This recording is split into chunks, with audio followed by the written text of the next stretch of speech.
আমরা 14 নম্বর ম্যাথটা এখন দেখব। 14 এখানে বলছে যে স্যার আমরা কি দেখতেছি এটাকে একটু দেখি। এ পাত্র এখানে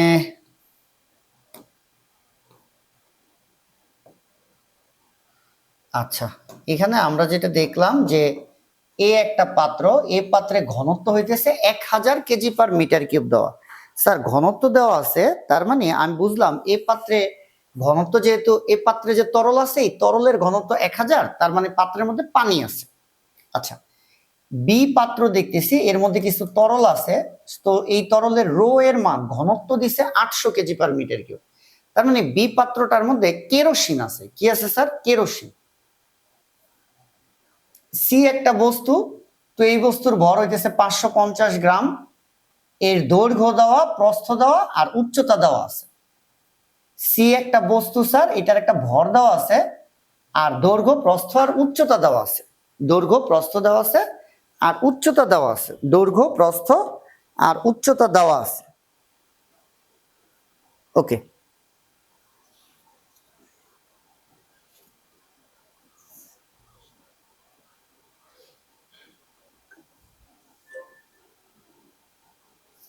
খুব সম্ভব ওটা 550 ধরে করব আমরা, এটা দেখা যাইতেছে না। তাহলে আমরা এটা 550 গ্রাম ধরে অঙ্কটা সমাধান করব। আচ্ছা, গতে কি বলছে? বি পাত্রের তলদেশে চাপের মান নির্ণয় করো। স্যার এই যে বি পাত্রের তলদেশ, স্যার বি পাত্রের তলদেশ, বি পাত্রের তলদেশ এই যে বি পাত্রের তলদেশ মানে এই যে এই জায়গাটা। তাহলে বি পাত্রের তলদেশে, বি পাত্রের তলদেশ এই যে বি পাত্রের তলদেশে চাপের মান নির্ণয় করো। এই যে তলদেশ মানে এই বিন্দু। তাহলে তরলের ভিতরে কোনো বিন্দুতে, এই যে তরলের ভিতরে কোনো বিন্দুতে চাপ যদি বের করতে বলে, তাহলে স্যার সূত্র কোনটা? পি সমান সমান এইচ রো জি। যে কোনো তরলের ভিতরে হোক পানি, কেরোসিন, গ্লিসারিন, তরলের ভিতরে কোনো একটা বিন্দুতে যদি চাপের মান বের করতে বলে, তাহলে তার সূত্র পি সমান সমান এইচ রো জি। ওকে, এইচ, এইচ তো স্যার উচ্চতা। যেই বিন্দুতে আমরা চাপ বের করব ওই বিন্দু থেকে তরলের উপরিতলের উচ্চতা। স্যার আমরা চাপ বের করব কোন বিন্দুতে? বি বিন্দুতে, কারণ এই যে বি পাত্রের তলদেশে। তাহলে বি বিন্দুতে যেহেতু আমরা চাপ বের করব, তাহলে উচ্চতা হবে এই বিন্দু থেকে তরলের উপরিতলের উচ্চতা। স্যার এই বিন্দু থেকে তরলের উপরিতলের উচ্চতা এই যে বলে দিছে, এই যে স্যার 60 সেন্টিমিটার বলা। দেখো বি পাত্রের তলদেশে চাপের মান, এই যে বি পাত্রের তলদেশে এই জায়গাটার মধ্যে আমরা কিসের মান বের করব? চাপের মান বের করব।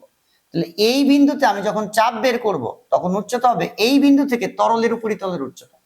স্যার এই বিন্দু থেকে, এই বিন্দুতে যখন আমরা চাপ বের করব, হ্যাঁ, তখন উচ্চতা কি হবে? বারবার বলতেছি, এই বিন্দু থেকে তরলের উপরিতলের উচ্চতা, এই যে সেই উচ্চতাটা কত সেন্টিমিটার দেওয়া আছে? দেখো 60 সেন্টিমিটার। তাহলে সেন্টিমিটার থেকে মিটারে নেওয়ার জন্য 1000 দ্বারা গুণ, সরি সেন্টিমিটার থেকে মিটারে নেওয়ার জন্য 100 দ্বারা ভাগ। আচ্ছা, 100 দ্বারা ভাগ, মিটারে চলে গেছে। রো ঘনত্ব, বি পাত্রে থাকা যে তরল, সেই তরলের ঘনত্ব 800, তাহলে দিলাম 800 আর জি এর মান 9.8। তাহলে স্যার আমরা একটা চাপের মান পেয়ে যাই, একটা চাপের মান আমরা পাই।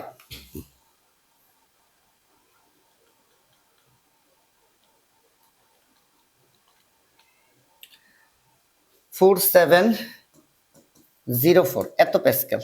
এই আচ্ছা, এবার আমরা ঘটা করব। তো ঘতে কি বলছে স্যার? সি বস্তুটি পর্যায়ক্রমে এ ও বি পাত্রে ছেড়ে দিলে কি ঘটবে? এই যে ভালো করে খেয়াল করো, এই সি বস্তুটাকে আমি প্রথমে এ পাত্রে ফেলবো, পরে আবার বি পাত্রে ফেলবো। কি ঘটবে? এই যে কি ঘটবে এটা জিজ্ঞেস করলে আমরা কি বের করব? মানে আমরা বের করে দেখাবো কি যে কোন বস্তু তরলে ভাসবে না ডুববে। এই যে কি ঘটবে এই কথার মিনিং হইতেছে কোন বস্তু তরলে দিলে, সেটা যেই তরলই হোক, ওই তরলে ভেসে থাকবে নাকি ডুবে যাবে। এখন ভেসে থাকবে না ডুবে যাবে, এটার জন্য আমরা বস্তুর একবার ওজন বের করব, আরেকবার বস্তুটার প্লবতা বের করব। একবার বস্তুটা ওজন বের করব, আরেকবার প্লবতা বের করব। এই ওজন আর প্লবতা জানলেই আমরা বলে দিতে পারবো বস্তু ওই তরলে ভেসে থাকবে নাকি ডুবে যাবে। তাহলে আমরা ফার্স্টে সি বস্তুর ওজন বের করি। স্যার আমরা ফার্স্টে সি বস্তুটার ওজন বের করি। সি বস্তুর ওজন। স্যার ওজনের সূত্র কি? ডাব্লিউ সমান সমান mg। এম হইতেছে ভর, সি বস্তুর ভর। এই যে স্যার সি বস্তু, তার ভর এই যে দেখো দেওয়া আছে কত, 550 গ্রাম। তাহলে 550 ভাগ 1000, আর জি এর মান কত, 9.8। তাহলে ওজনটা কত? 550 ভাগ 1000 ইন্টু 9.8।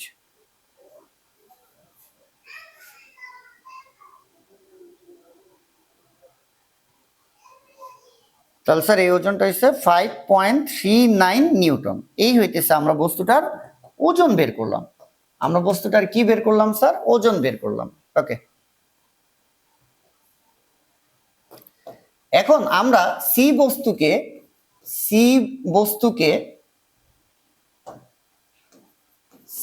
বস্তুকে এ পাত্রের তরলে ছেড়ে দিলে, এ পাত্রের তরলে ছেড়ে দিলে স্যার সি বস্তুটাকে আমি যদি এ পাত্রের তরলে ছেড়ে দিই, প্রথমে আমরা কোন তরলে ছাড়লাম? এ তরলে। যে সি বস্তুকে এ তরলে ছেড়ে দিলাম, তাহলে আমার এবার সি বস্তুকে এ পাত্রের তরলে ছেড়ে দিলে প্লবতা এফ বি সমান সমান রো ভিজি।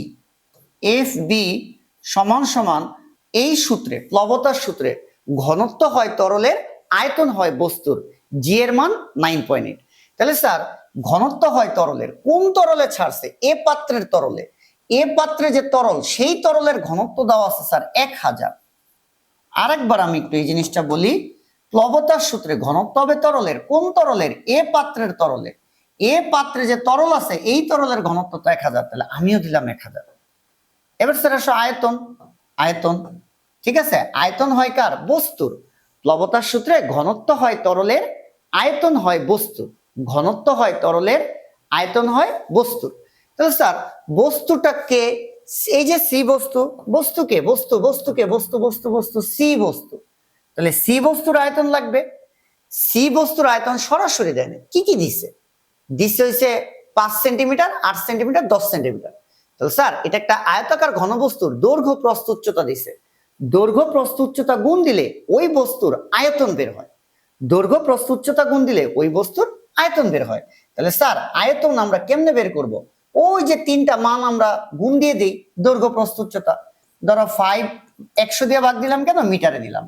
আর একটা দৈর্ঘ্য 8 সেন্টিমিটার, 100 দিয়ে ভাগ দিলাম। মানে দৈর্ঘ্য প্রস্থ গুণ উচ্চতা মানে কি?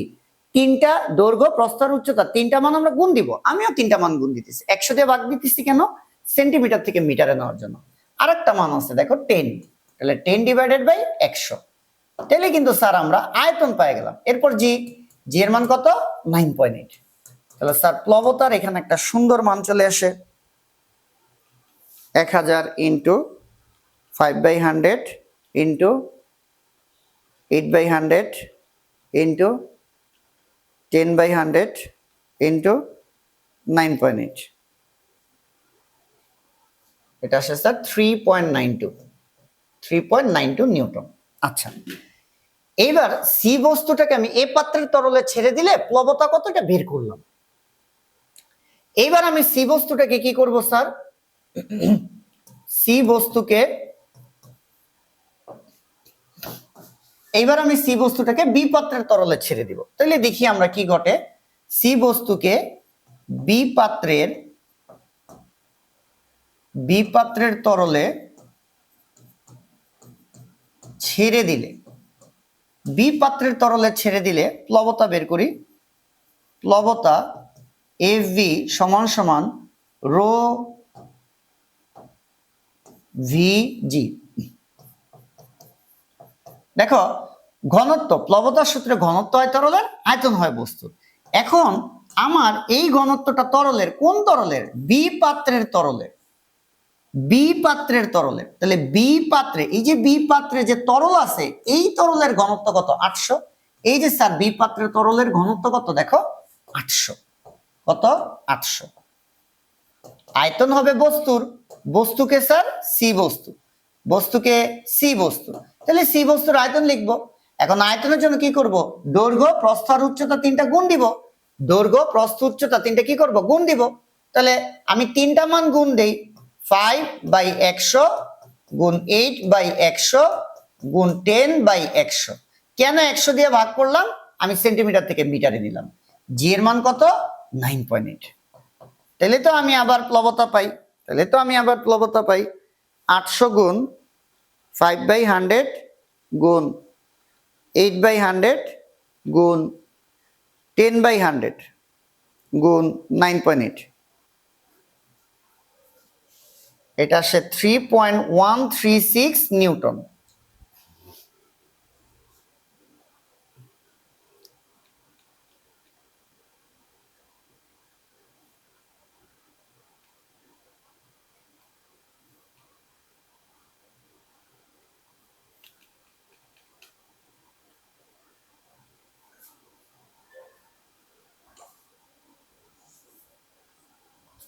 স্যার আমরা একটু দেখতে চাইতেছি ভরটা কত।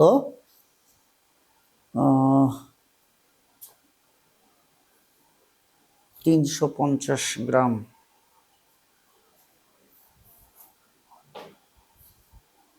আচ্ছা 350 ভাগ 1000 ইন্টু 9.8। স্যার আমরা একভাবে করলেই হবে, আমরা এই ভরটা 350 গ্রাম ধরে নিই। স্যার আমরা এই ভরটা এটা 350 গ্রাম ধরে করব। এই এম এর মান 350 গ্রাম। এবার আমরা একটা অঙ্কটা করি। এম এর মান স্যার আমরা 350 ধরে করব। এম এর মান স্যার কত ধরবো? 350 ধরে করব। এই স্যার দেখো এখানে সি বস্তুর ওজন যখন বের করছিলাম তখন ভর হবে সি বস্তুর ভর, আমরা 350 ধরে করি, তাহলে অ্যান্সারটা পুরোপুরি মিলে। তাহলে 350 স্যার আমরা কত ধরে করব? ভর প্রশ্নে যেটা দেওয়া থাকবে সেটা নিয়েই করতে হবে কিন্তু। ঠিক আছে, তাহলে 350 ভাগ 1000 ইন্টু 9.8। তাহলে স্যার এটা কত হয়? 3.43 নিউটন। এই হইতেছে আমাদের ওজন। এইবার একটু খেয়াল করো, যখন সি বস্তু এ পাত্রে, যখন আমি সি বস্তুটাকে এ পাত্রে ফেলাবো তখন সি বস্তুর ওজন ডাব্লিউ সমান কত স্যার? এই যে সি বস্তুর ওজন 3.43 নিউটন। এরপরে হইতেছে প্লবতা এফ বি। প্লবতা কত? এই যে স্যার সি বস্তুকে এ পাত্রে যখন ছাড়বো, এই যে সি বস্তুকে এ পাত্রের তরলে ছেড়ে দিলে প্লবতা কত? 3.92। প্লবতা হইছে 3.92 নিউটন। এবার দেখো ওজন আর প্লবতার মধ্যে কোনটা বেশি? স্যার ওজন হইতেছে 3.43 আর প্লবতা হইতেছে 3.92। এই যে তাহলে দেখো কোন মানটা বেশি? 3.92। প্লবতা বেশি। ওজন আর প্লবতার মধ্যে ওজন বেশি হলে বস্তু ওই তরলে ডুবে যাবে, আর প্লবতা বেশি হলে ভেসে থাকবে। তাহলে স্যার ওজন আর প্লবতার মধ্যে মানে দেখলাম আমরা প্লবতা বেশি, তাই বস্তুটি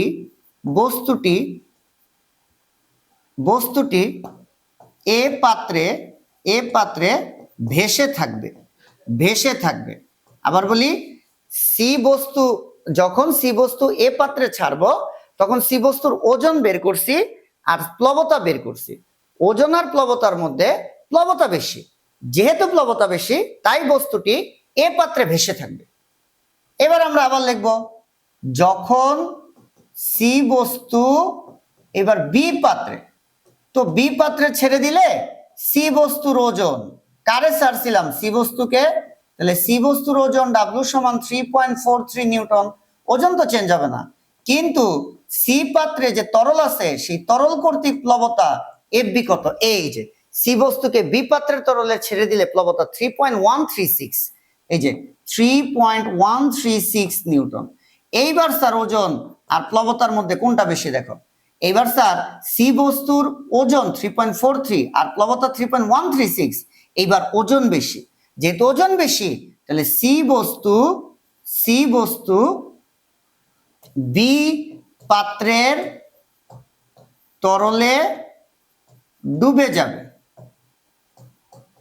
ঠিক আছে, সি বস্তু বি পাত্রের তরলে ডুবে যাবে। তাহলে আমরা যদি একটু বলি যে আমাদের বি পাত্রের তলদেশে চাপের মান নির্ণয় করো, তাহলে এই স্রোজি দিয়ে করব। ঘতে বলছে সি বস্তুকে পর্যায়ক্রমে এ ও বি পাত্রের তরলে ছেড়ে দিলে কি ঘটবে। এই যে কি ঘটবে এই কথাটা বললে,